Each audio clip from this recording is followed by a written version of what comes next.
Aristote disait que l'économie, c'était plutôt la science de la gestion du ménage, la bonne gestion du ménage, alors que la crématistique, c'était la science de l'enrichissement.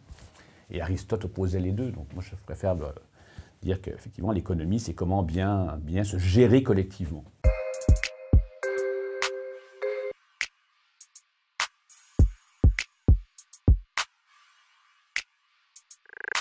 Je travaille sur l'économie publique, au sens plutôt large du terme, qu'on pourrait définir comme la branche des sciences économiques qui étudie les causes et les conséquences de l'intervention publique dans la sphère économique.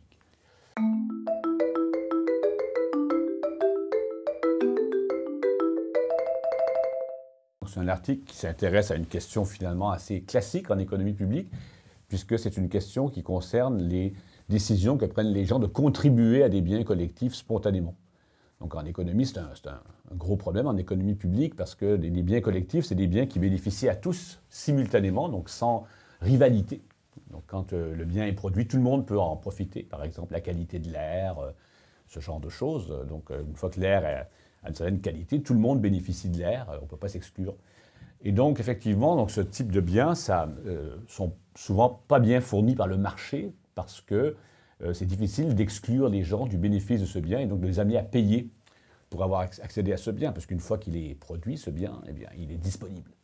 Et donc, il y a des mécanismes autres qui ont lieu, et certains de ces mécanismes sont spontanés. Des fois, les gens contribuent à des biens collectifs.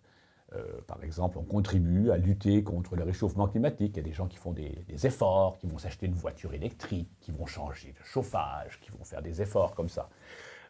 Pour la Covid, on en a un autre exemple. Il y a des gens qui se vaccinent. Quand on se vaccine contre la Covid, on réduit la circulation du virus. La circulation du virus est un bien collectif. Alors donc nous, on étudiait un peu, donc c'est un problème classique en économie, de savoir comment les gens contribuent à un bien collectif.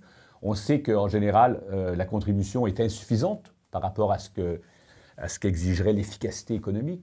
Les gens spontanément tendent à moins contribuer au bien collectif parce qu'ils se reposent sur les autres pour faire l'effort. Donc tout le monde se repose sur les autres et donc chacun fait moins d'efforts.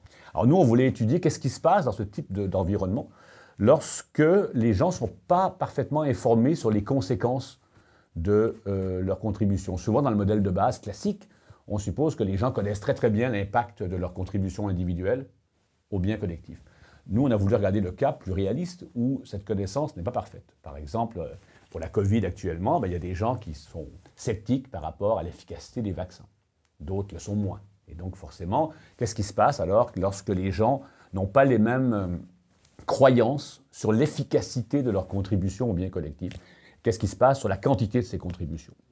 Et donc ce qu'on trouve dans l'article, c'est qu'effectivement, quand les gens sont plus optimistes sur l'efficacité de leur contribution, ils tendent à contribuer plus, globalement, ce qui peut paraître assez naturel, mais en même temps qu'il faut le regarder de près, parce que quand les gens sont plus optimistes, effectivement, toutes choses égales par ailleurs, ils souhaitent plus contribuer, mais si tout le monde contribue plus, les individus peuvent avoir tendance à se reposer sur les autres. Donc il y a une somme de deux effets qui vont dans des sens opposés. On montre quand même que l'effet global est positif. Et dans un deuxième théorème de ce papier, on montre quelque chose de plus surprenant, c'est que quand les gens ont des croyances plus semblables, même si le degré d'optimisme est le même, eh bien, lorsqu'ils sont plus semblables, plus homogènes, eh bien, ils contribuent plus. Ce qui veut dire que les sociétés plus homogènes en matière de leurs croyances vont, toutes choses égales par ailleurs, contribuer davantage.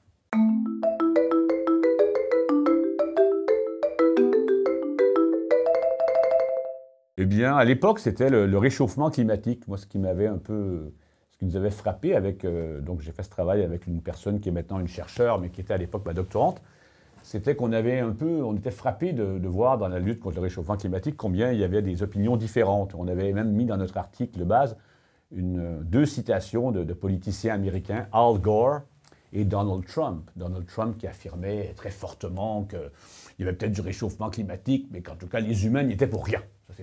C'était son dogme.